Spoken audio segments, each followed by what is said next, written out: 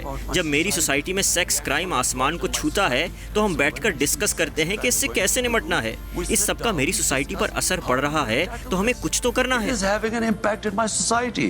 We have to do something about it. اس سے پہلے بھی وزیر اعظم نے ریپ کیسز سے متعلق ایک چونکا دینے والا بیان دیا تھا اور ایسے واقعات کو خواتین کے پردے سے جوڑ دیا تھا. جس معاشرے کے اندر بھی اگر آپ فحاشی بڑھاتے جائیں تو وہ کوئی تو اس کا اثر ہوگا نا. ہمارے دین میں کیوں منع کیا ہوا ہے؟ یہ سارا جو پردے کا کانسیپٹ ہے یہ کیا ہے کہ ٹیمپٹیشن نہ ہو معاشرے میں. آپ معاشرے کے اندر ہر انسان کے اندر وہ ہوتی نہیں ہے, طاقت نہیں ہوتی, ول پاور نہیں ہوتا. معاشرے کے اندر جتنی بڑھاتے جائیں گے فحاشی اور آپ اس کی احتیاط نہیں کریں گے, اس کے اثرات ہیں. ہم پہلے بھی کہہ چکے ہیں وزیر اعظم عمران خان اگر پردے سے متعلق بات کرنا چاہتے ہیں, اپنا نظریہ عوام کے سامنے رکھنا چاہتے ہیں تو وہ یہ کر سکتے ہیں. لیکن وزیر اعظم بالکل یہ تاثر نہیں دے سکتے کہ خواتین کے لباس کی وجہ سے ریپ کیسز ہوتے ہیں. یہ اشارہ تک نہیں دے سکتے کہ ریپسٹ اپنے جذبات پر کنٹرول نہیں کر سکتا اس لیے ریپ ہوتے ہیں. وزیر اعظم کی طرف سے یہ براہ راست وکٹم بلیمنگ ہے جو صرف افسوسناک نہیں بلکہ خطرناک بھی ہے, کیونکہ پاکستان میں پہلے ہی خواتین خود یا خاندانی دباؤ میں ریپ کیسز کو رپورٹ نہیں کرتی. انہیں پہلے ہی وکٹم بلیمنگ کا سامنا رہتا ہے کہ اکیلی کیوں نکلی تھیں, دیر سے کیوں نکلی تھیں, ایسے ویسے کپڑے کیوں پہنے, دوپٹہ لیا یا نہیں, برقع پہنا یا نہیں. اور یہ وکٹم بلیمنگ اس حد تک ہوتی ہے کہ وکٹم خود یہ سوچنے لگتا ہے کہ کہیں مجھے ہراساں کیے جانے میں یا میرا ریپ ہونے میں کہیں میرا بھی کوئی قصور تو نہیں ہے. ایسے ماحول میں ملک کے وزیر اعظم کو وکٹم کے ساتھ کھڑا ہونے کی ضرورت ہے, نہ کہ وکٹم بلیمنگ کی روایت کو اور مضبوط کر کے وکٹم ہی کی حوصلہ شکنی کی ضرورت ہے. ایسے وقت میں وزیر اعظم کو قوم کے مردوں کو کنسنٹ یعنی رضامندی کی اہمیت بتانے کی ضرورت ہے, نہ کہ انہیں اپنی حوث سے مجبور ایک مرد کے طور پر پیش کرنے کی ضرورت ہے جو بے بس ہوتا ہے کیونکہ وہ روبوٹ نہیں ہوتا ہے. وزیر اعظم کو عوام کو یہ سمجھانے کی ضرورت ہے کہ نو مینس نو, جب نہ کہہ دیا تو پھر رکنا ہے, چاہے وہ آپ کی بیوی کی طرف سے ہی کیوں نہ ہو. کیونکہ ریپ کا جنسی زیادتی کا تعلق لباس یا پردے سے نہیں ہے بلکہ طاقت کے مظاہرے سے ہے, خود کو دوسرے پر طاقتور ثابت کرنے سے ہے. یہ معاملہ بنیادی طور پر شہوانیت کا نہیں ہے, حوث کا نہیں ہے, بلکہ دوسرے شخص پر قابو پانے کا ہے. یہی وجہ ہے کہ ماضی میں جب بھی جنگیں ہوئیں تو فاتح افواج نے مقبوضہ ملک کی خواتین کا ریپ کیا, ان سے جنسی زیادتی کی, خود کو طاقتور ثابت کرنے کے لیے اور انہیں نیچا دکھانے کے لیے, ان کا حوصلہ توڑنے کے لیے. ان زمانوں میں نہ ٹی وی تھا, نہ فلمیں تھی, اور نہ ہی مفتوحہ علاقے کی خواتین نے ایسے لباس پہنے ہوتے تھے کہ جس کی وجہ سے فاتح افواج کے مرد ان کا ریپ کرنے پر مجبور ہو جاتے تھے کیونکہ وہ روبوٹ نہیں ہوتے تھے. اگر ریپ کیسز کا تعلق خواتین کے پردے اور خود متاثرہ شخص کے لباس سے ہی منسلک ہے تو وزیر اعظم کے پاس مدرسوں میں جنسی زیادتی کے بڑھتے واقعات, بچوں اور لڑکوں کے ساتھ جنسی زیادتی اور تشدد کے بڑھتے واقعات کی کیا صفائی ہے. گزشتہ ہفتے لاہور کے ایک مدرسے کے طالب علم کی ویڈیو سامنے آئی. متاثرہ طالب علم نے اپنے مدرسے کے محتمم کے ہاتھوں جنسی زیادتی کا شکار ہونے کا ویڈیو ثبوت پیش کیا. متاثرہ طالب علم نے مفتی عزیز کے خلاف اپنی ایف آئی آر میں کہا کہ انہوں نے 2013 میں اس مدرسے میں داخلہ لیا. مفتی عزیز نے ان پر الزام لگایا کہ انہوں نے اپنی جگہ کسی اور سے اپنا پرچہ دلوایا ہے, جس کی وجہ سے ان پر اگلے 3 سالوں تک امتحان میں حصہ لینے پر پابندی لگا دی گئی. متاثرہ طالب علم کا کہنا تھا کہ مفتی عزیز نے ان کے ساتھ جنسی تعلق قائم رکھنے کے عوض امتحانات میں پاس کروانے کی شرط رکھ دی, جس کے بعد مفتی عزیز انہیں 3 سالوں تک امتحانات میں پاس کروانے کی دھمکی کے عوض جنسی زیادتی کا نشانہ بناتے رہے. 3 سالوں تک ایک مدرسے میں محتمم ایک شاگرد کو جنسی زیادتی کا نشانہ بناتا رہا, اسے بلیک میل کرتا رہا, اس کا فائدہ اٹھاتا رہا, لیکن کسی نے اس کی مدد نہ کی, کسی نے اس کے خلاف آواز نہیں اٹھائی, کسی نے اس پر یقین نہیں کیا. پھر متاثرہ طالب علم نے مفتی عزیز کی ویڈیو بنائی, اسے ثبوت کے طور پر مدرسے کی انتظامیہ کو پیش کیا, جس کے بعد انہیں مفتی عزیز الرحمان اور ان کے بیٹوں کی جانب سے ڈرایا اور دھمکایا گیا. انہیں جان سے مارنے کی دھمکی دی گئی, لیکن پھر بھی متاثرہ طالب علم نے ہمت کا مظاہرہ کرتے ہوئے ویڈیو سوشل میڈیا پر اپلوڈ کر دی, جس پر عوام کا شدید رد عمل سامنے آیا. اور اسی رد عمل کے نتیجے میں مدرسے نے مفتی عزیز کو ان کے عہدے سے ہٹا دیا اور وہ اور ان کے بیٹے جنہیں ایف آئی آر میں نامزد کیا گیا تھا وہ فرار ہو گئے. اب پولیس نے مفتی عزیز اور ان کے 2 بیٹوں کو حراست میں لے لیا ہے، جبکہ ایک بیٹا ابھی بھی فرار ہے۔ اگر اس سارے واقعے کو وزیر اعظم عمران خان کے بیان کے تناظر میں دیکھا جائے تو سوال اٹھتا ہے کہ یہاں زیادتی کا تعلق طالب علم کے کپڑوں یا اس کے لباس سے تھا؟ کیا مفتی عزیز اس لیے اپنی حوث پر قابو نہ رکھ پائے؟ کیا ایک مدرسے کے طالب علم کے ساتھ مفتی کی طرف سے زیادتی مغربی روایات سے سیکھی گئی ہے، یا یہ ایک واقعہ ہے جو متاثرہ طالب علم نے دھمکیوں اور رسا کیا جانے کے باوجود ہمت اور حوصلے کی وجہ سے وہ سامنے لے آیا؟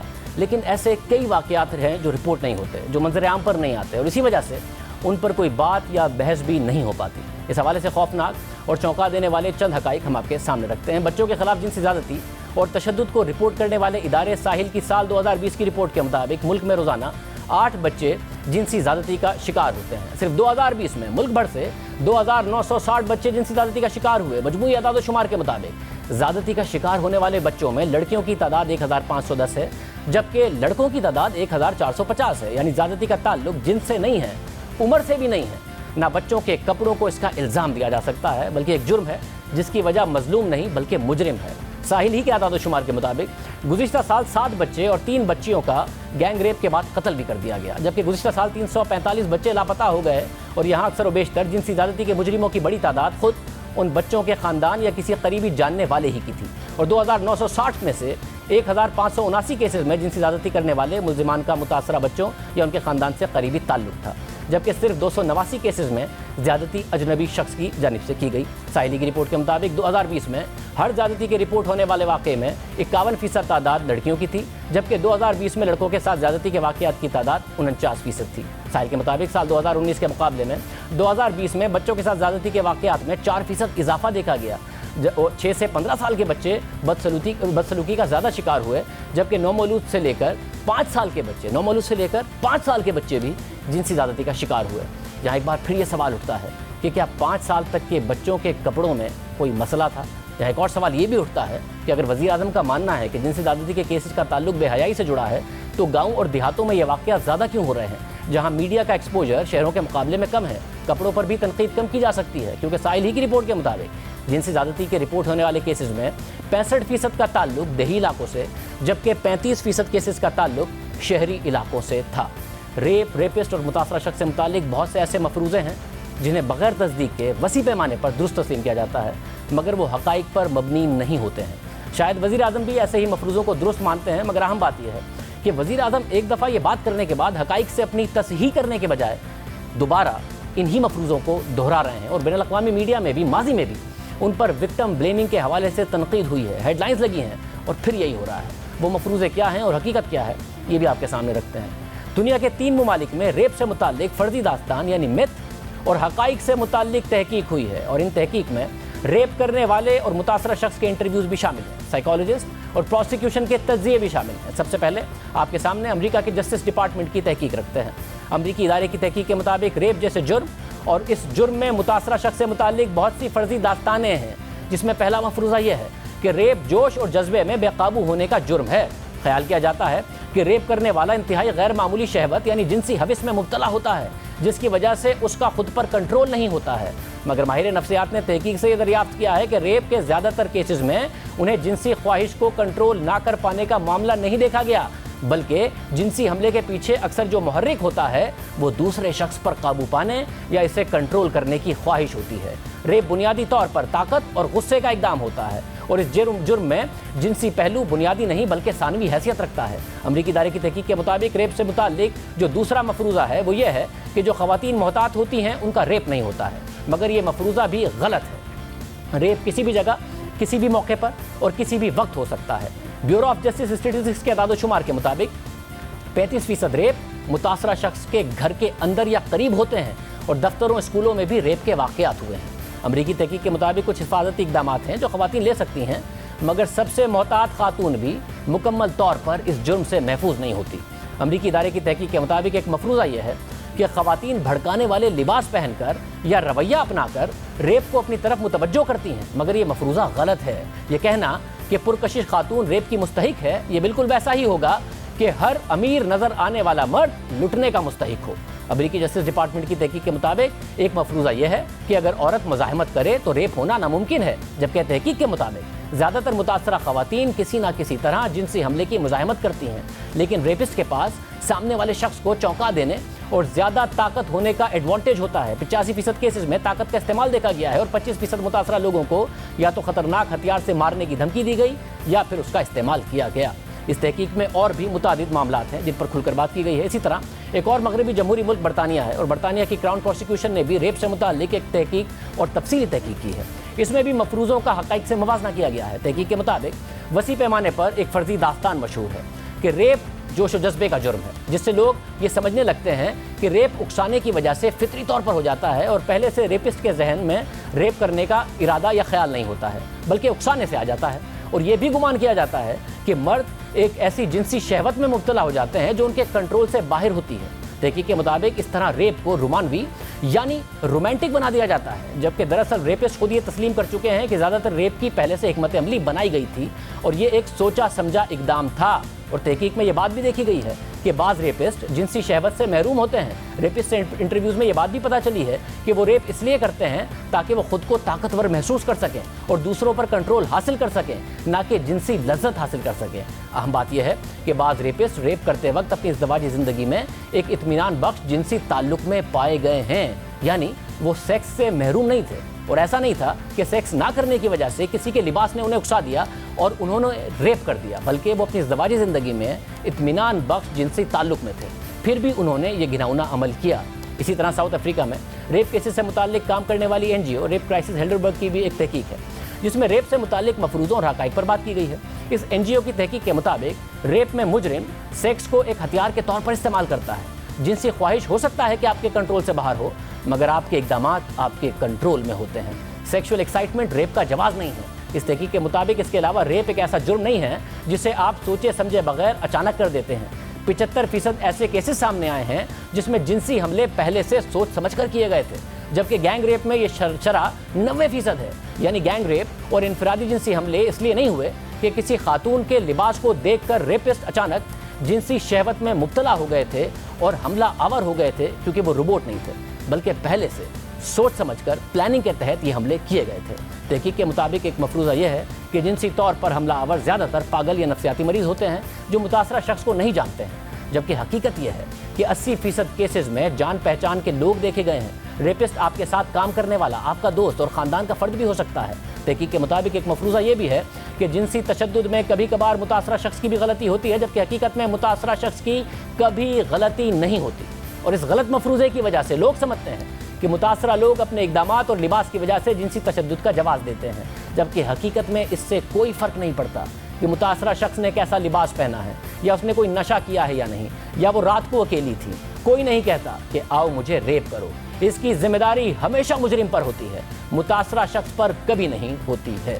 یہ تمام حقائق ہیں جو ہم نے آپ کے سامنے رکھے ہیں۔ ہم امید کرتے ہیں کہ وزیر اعظم حقائق کو دیکھ کر اپنی رائے سے پر غور کریں گے، کیونکہ وہ اب بار بار یہ بات کر رہے ہیں۔ پہلے لوکل میڈیا پر بات کی، اب انٹرنیشنل میڈیا پر ان کی طرف سے یہ بات کر دی گئی ہے۔ پروگرام میں بڑے شامل کرتے ہیں۔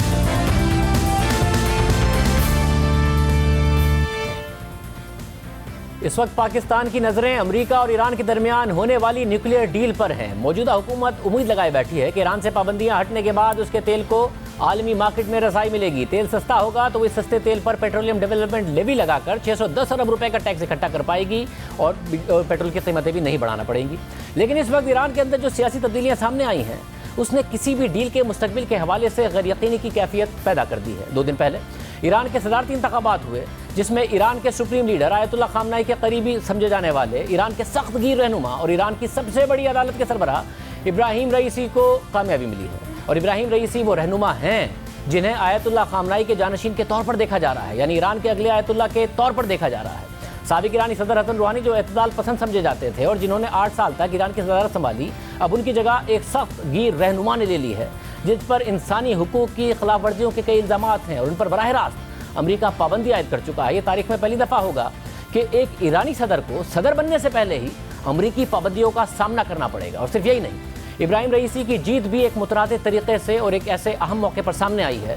اہم موقع اس لیے کیونکہ بائیڈن انتظامیہ کی سربراہی میں امریکہ اپنے اتحادیوں کے ساتھ ایران نیوکلیئر ڈیل کی دوبارہ بحالی کے لیے اپریل سے ایران کے ساتھ مذاکرات کر رہا ہے، اور کل ہی ایران اور 6 عالمی طاقتوں کے درمیان ہونے والے یہ مذاکرات غیر معینہ مدت کے لیے ملتوی ہو چکے ہیں۔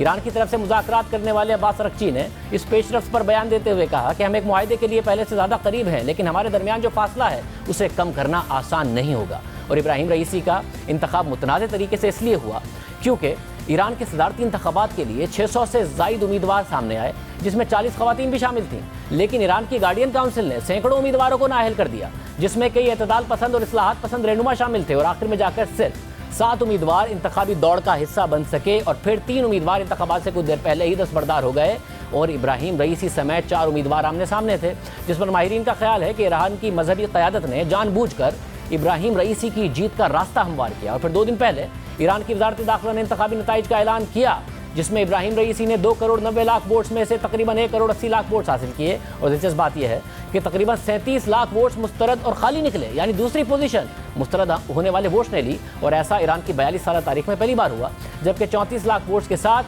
ایرانی انقلابی گارڈ کے سابق کمانڈر محسن رضائی نے تیسری پوزیشن لی، اور 24 لاکھ ووٹس کے ساتھ اعتدال پسند رہنما عبد الناصر چوتھے نمبر پر آئے۔ دوسری دلچسپ بات یہ ہے کہ ایران کے ان انتخابات میں ووٹنگ ٹرن آؤٹ بہت کم، یعنی 48% تھا، اور اتنا کم ٹرن آؤٹ 42 سالہ تاریخ میں پہلی بار ہوا۔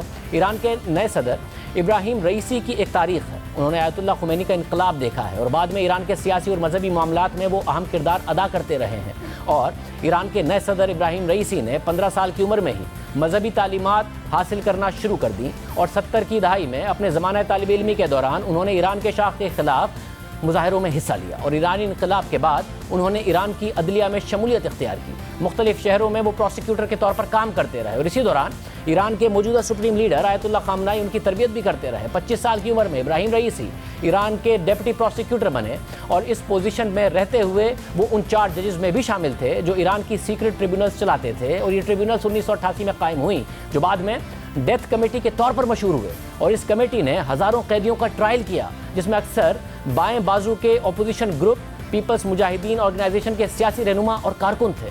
اس کمیٹی نے کتنے لوگوں کے لیے سزائے موت کا حکم دیا اس کی اب تک تصدیق نہیں ہو سکی ہے، لیکن ہیومن رائٹس گروپس کے مطابق تقریباً 5000 مرد اور خواتین کو قتل کیا گیا اور نامعلوم اجتماعی قبروں میں دفنا دیا گیا، جو انسانیت کے خلاف ایک جرم ہے۔ ابراہیم رئیسی ذاتی طور پر اس قتل عام میں ملوث ہونے کی تردید کرتے رہے ہیں، اور پھر 5 سال پہلے ایک تنازعہ ایران کے سابق ڈپٹی سپریم لیڈر آیت اللہ حسین علی کی 1988 کی آڈیو ٹیپ لیک ہونے کے بعد سامنے آیا، اور اس آڈیو ٹیپ میں ابراہیم رئیسی اور ڈیتھ کمیٹی کے دیگر ممبران 200 اضافی سیاسی قیدیوں کے قتل کے لیے آیت اللہ حسین علی کو قائل کرنے کی کوشش کرتے ہوئے سنائی دیے، جس میں حسین علی منتظری کو واضح طور پر انکار کرتے ہوئے یہ کہتے ہوئے سنا گیا کہ یہ قتل عام ایران کی تاریخ میں انسانیت کے خلاف سب سے بڑا جرم ہے، جس پر ابراہیم رئیسی نے یہی جواب دیا کہ آپ کے احکامات کی پیروی کریں گے، اور پھر آیت اللہ حسین علی 1989 میں آیت اللہ خمینی کی جانشین کی حیثیت سے اپنی پوزیشن گنوا بیٹھے، اور پھر آیت اللہ خامنائی نے آیت اللہ خمینی کے انتقال کے بعد سپریم لیڈر کا عہدہ سنبھالا، جو آج تک ان کے پاس ہے۔ اور آیت اللہ خامنائی کے دور میں ابراہیم رئیسی مضبوط سے مضبوط تر ہوتے چلے گئے، اور 2014 میں وہ ایران کے پروسیکیوٹر جنرل بنے، اور 2016 میں انہیں آیت اللہ خامنائی نے ایران کے سب سے اہم اور امیر ترین فاؤنڈیشن آستان قدس رضوی کا نگراں بنا دیا، اور یہ فاؤنڈیشن کئی رفائی اداروں کو دیکھتی ہے، اور پھر 2019 میں آیت اللہ خامنائی نے انہیں ایران کی سب سے بڑی عدالت کا سربراہ بنا دیا، اور پھر انہیں مذہبی رہنماؤں کے 88 رکنی اس کمیٹی کا رکن بھی بنایا گیا جو ایران کا سپریم لیڈر منتخب کرتی ہے، اور دیکھتے دیکھتے ابراہیم رئیسی ایران کے مذہبی حلقوں کے سب سے اہم رہنما بنتے چلے گئے۔ 2019 میں ٹرمپ انتظامیہ نے ان پر 2009 کے مظاہروں کے دوران کم عمر قیدیوں کو قتل کرنے کی نگرانی کا الزام میں پابندی عائد کی، لیکن وہ اپنی مقبولیت میں اضافہ کرتے چلے گئے، اور 2021 کے صدارتی انتخاب سے پہلے وہ کرپشن کے خلاف نعرہ لگا کر سامنے آئے اور غربت کے خاتمے کی بات کی، اور اب متنازع انتخابات کی صورت میں وہ ایران کے نئے صدر بن گئے ہیں، اور انہیں آیت اللہ خامنائی کے جانشین کے طور پر دیکھا جا رہا ہے۔ 2018 میں ٹرمپ انتظامیہ نے نیوکلیئر ڈیل کو معطل کرتے ہوئے ایران پر دوبارہ پابندی عائد کی تھی۔ ایران کے اندر جو اعتدال پسند طبقہ ایران کی معیشت کو بحال کرنے کا نعرہ لگا کر آیا تھا، انہیں مشکلات کا سامنا کرنا پڑا۔ ایران میں مہنگائی بہت بڑھ گئی، معیشت نیچے چلی گئی، عوام متاثر ہونے لگے، 42% تک مہنگائی چلی گئی، اور کھانے پینے کی اشیاء کی مہنگائی 61% تک بڑھ گئی۔ ایران کی کرنسی 2018 میں امریکی صدر ٹرمپ کی پابندیوں کے بعد تاریخی گراوٹ کا شکار ہوئی، جس کی وجہ سے جو مذہبی طبقہ تھا وہ مضبوط ہوتا چلا گیا بنسبت اس کے کہ امریکہ کے پلان کے تحت وہ کمزور ہوتا۔ کامران بخاری صاحب، ماہر بشری کے وسطی امور ہمارے ساتھ موجود ہیں۔ کامران بخاری صاحب بہت شکریہ۔ بڑی تبدیلیاں ایران کے اندر آئی ہیں، مگر امریکہ میں تبدیلی آئی ہے، ٹرمپ کی جگہ بائیڈن آئے ہیں، وہ ڈیل بحال کرنا چاہتے ہیں، آپ کے خیال میں یہ ہو پائے گا؟ جی دیکھیں، بائیڈن انتظامیہ تو اپنی انتھک کوشش کر رہی ہے کہ کسی طریقے سے جو ہے واپس جو ہے اس ڈیل پہ جایا جائے، اور ظاہر ہے جوں کا دوں واپس نہیں جانا چاہتے, اس میں کچھ موڈیفیکیشن کرنا چاہتے ہیں, لیکن ان کی طرف سے کوشش ہے اور وہ کوشش کر رہے ہیں. لیکن اب یہ جو نئے صدر آئے ہیں ابراہیم رئیسی, ان کا کردار اور ان کا ماضی اور جو ہے اس کے اوپر ذرا کچھ کنسرنز ہیں, اور بائیڈن انتظامیہ ڈومیسٹکلی بہت زیادہ اور بین الاقوامی طور پہ بھی پریشر میں آ جائے گی, خاص طور پہ مغربی ممالک سے, کہ بھائی جو ہے یہ آپ ایک ایسے شخص کے ساتھ جو ہے نارمل ریلیشن شپ کیسے رکھ سکتے ہیں کہ جس کے ہاتھوں پہ جو ہے نا ہزاروں لوگوں کا خون ہے. کیونکہ جب یہ پروسیکیوٹر تھے, انہوں نے جو ہے 1988 میں ہزاروں لوگوں کو جو ہے وہ بیسکلی ایگزیکیوٹ کیا تھا اور ٹارچر چیمبر بھی چلائے تھے. تو یہ ایک بڑی وہ ایک رنکل سی آ گئی ہے اس پورے مذاکرات میں. لیکن میں سمجھتا ہوں کہ ان دی اینڈ کچھ نہ کچھ ڈیل نکلے گی. اب وہ ڈیل کب نکلے گی, کیسے نکلے گی, یہ ابھی دیکھنا باقی ہے. ویسے تو بیک چینل بہت زیادہ تیز ہیں آج کل. ساتھ میں بتائے گا کہ امریکہ میں احساس نہیں ہے کہ پابندیاں لگائی ٹرمپ نے, اس کے بعد معیشت کا برا حال ہوا, مگر ابراہیم رئیسی جیت گئے, تو فائدہ کیا ہوا؟ اس لیے جو پابندیاں اس کو فائدہ نہیں ہوتا ہے ایران پر جو لگائی جاتی ہیں. دیکھیں اس میں دو رائے ہیں. ایک تو سیاسی رائے جو کہ بائیڈن انتظامیہ میں پائی جاتی ہے, ڈیموکریٹک پارٹی میں پائی جاتی ہے, کانگریس میں پائی جاتی ہے, کہ یہ جو ٹرمپ نے کیا وہ غلط کیا, اور اس کی وجہ سے جو ہم نے ڈیل بنائی تھی اس کو جو ہے بیسکلی وہ خراب ہوئی, اور اب ہمیں پھر سے دوبارہ سے کام کرنا پڑ رہا ہے. تو وہ تو ایک سیاسی عمل ہے, اس میں شاید ایک سیاسی گفتگو ہے. لیکن حقیقی طور پہ دیکھیں جو خدشات جو ہے ایران سے لے کے وابستہ ہیں امریکہ کے اندر, وہ یہ ہیں کہ اگر یہ ڈیل دوبارہ سے آ جاتی ہے تو جیسے آپ نے جو ہے نا فرمایا شروع میں کہ بھئی خطے میں شاید جو ہے اس میں استحکام آئے گا, بہتری آئے گی. میرا اپنا ویو ذاتی یہ ہے کہ میں سمجھتا ہوں کہ اس کے برعکس حالات ہوں گے.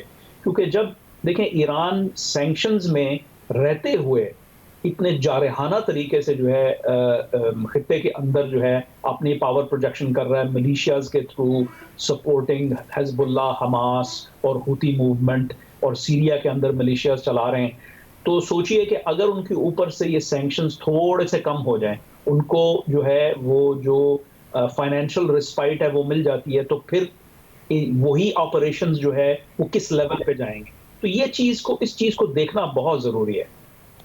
شکریہ. کامران بخاری صاحب ہمارے ساتھ موجود تھے. ایک طرف ایران کی معاشی صورتحال ہے جو ظاہر ہے ان کی جو تیل کی برآمدات تھی پابندیاں لگنے کی وجہ سے وہ کم ہوئیں, ایران کی معیشت متاثر ہوئی, مہنگائی آئی, مگر دوسری طرف بائیڈن انتظامیہ کے لیے بیلنس ہے جس کی کامران بخاری صاحب بات کر رہے تھے. دیکھتے ہیں کہ کیا فیصلہ اس حوالے سے ہوتا ہے. آج کے پروگرام میں اتنا ہے, پھر اگلے پروگرام میں ملاقات ہو جائے گی. اللہ حافظ.